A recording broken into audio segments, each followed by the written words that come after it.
Are retirees finally getting a break, or is this just more smoke and mirrors? There's been a lot of buzz about the new tax bill, officially named the One Big Beautiful Bill Act, that just passed the House on May 22nd. It's over 1,000 pages long, packed with provisions. In this video, we aren't going to get political, and we're not even going to discuss all 1,000 pages, but we are going to break down some of the provisions that actually apply to retirees. And stick around, because later in the video, we'll explain why this bill doesn't fix one of the most frustrating tax problems that retirees have, which is double taxation on Social Security benefits. All right, let's take a step back for a second. Before we check out what this bill could mean, let's talk about what history tells us. Just because a bill passes the House doesn't mean it automatically crosses the finish line the same way. So here's a quick look at how bills, especially big, chunky, beautiful bills like this one, get chopped down on their way to becoming a law. The numbers that I've just put up on the screen are bills that were introduced to the Senate with one number of provisions, but were ultimately made a law with a lot less provisions. So moral of the story, a lot gets cut or reshaped when a bill hits the Senate. Still, let's explore what's in there right now, because it's a lot. First up, tax brackets. Under the current law, all the individual tax cuts from the 2017 Tax Cuts and Jobs Act, the TCJA, are set to expire at the end of 2025. Without any further action, we'd be heading back to these higher tax rates.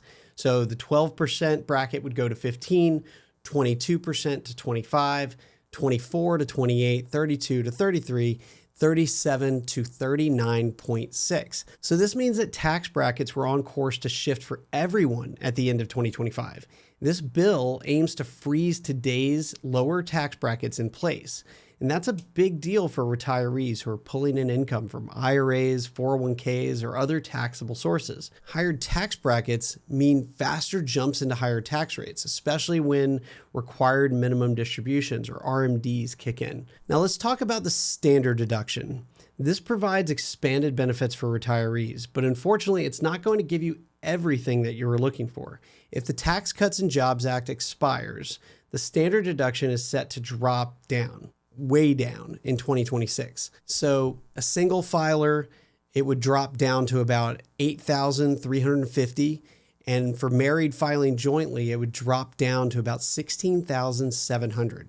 So that's nearly $10,000 less of tax-free income for many retired couples. Now, what does the new bill propose? It keeps the Tax Cuts and Jobs Act's higher standard deduction intact, and it adds a brand new bonus for retirees. So a $4,000 senior deduction for anyone over the age of 65 with income under certain thresholds. So those thresholds are $75,000 for anyone filing as single and $150,000 for joint filers. On this chart, you can see that for some individuals, this can be a significant standard deduction. Now, just because you make over this amount doesn't mean that the deduction goes away completely. It's phased out as your income increases and it eventually goes away. This deduction is above the line, so you don't have to itemize in order to claim it. And it's also in addition to the current senior bonus deduction. It's worth noting that the current bonus deduction for those over the age of 65 does not have any income thresholds or phase outs. So as long as you meet the age requirement of age 65 or you're blind, you get the senior bonus deduction today. This new bonus deduction, you have to be under those thresholds. So yeah, on paper, this looks like a big win for retirees. This is a big benefit. But here's the thing that gets frustrating. First, it only lasts for 4 years. That's right, 2025 to 2028, and then this additional benefit goes away. So short win for retirees. Second, the standard deduction does not do anything to help you avoid taxes on Social Security benefits. Why? Because the amount of Social Security that gets taxed depends on your provisional income. That's calculated before the standard deduction is even considered.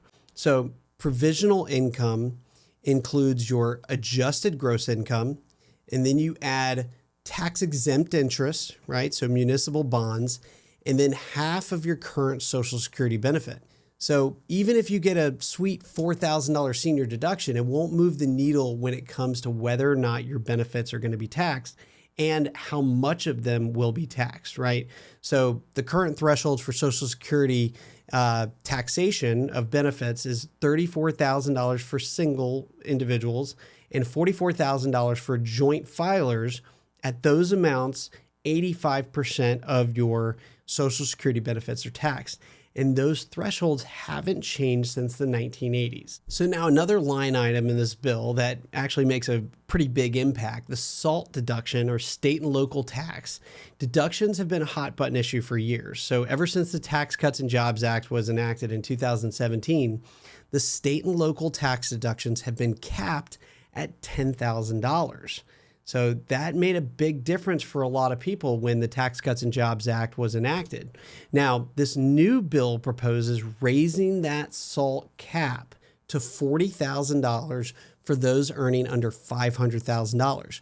Now, that cap then phases down for higher earners above $500,000, and the cap is also set to increase by 1% annually for the next 10 years. So what does this mean for retirees? If you live in a high tax state like New York or California and still itemize deductions, this could save you big bucks. But for some retirees, especially those with moderate income and in lower property taxes, you're likely going to take the standard deduction anyway, so the SALT deduction boost might be more sizzle than steak. However, for a lot of retirees, especially those taking a lot of income in retirement, this is a great benefit and a big boost from that $10,000 SALT cap that we had for many years. So what does this all mean? Let's boil down the whole thing and summarize. If the bill passes as is, you keep lower tax brackets from the Tax Cuts and Jobs Act. The standard deduction stays big, avoiding a nearly $10,000 drop, and you get an additional $4,000 deduction for being over the age of 65 if your income is under those thresholds. Now remember, if your income is over those thresholds, it doesn't just go away if you're $1 over the threshold. It phases out over a certain amount and eventually goes away completely. Now the SALT cap is also set to increase from $10,000 to $40,000, which is going to help a lot of people. So here's what you don't get. No fix to the Social Security taxation. So no change to how provisional income is calculated, no change to the provisional income thresholds that haven't been changed since the 80s. The bottom line, this bill, if it survives the Senate, could be a win for many retirees. Bigger deductions, preserved tax brackets, and even a little extra help for those who are over the age of 65. But let's not pretend it's a silver bullet.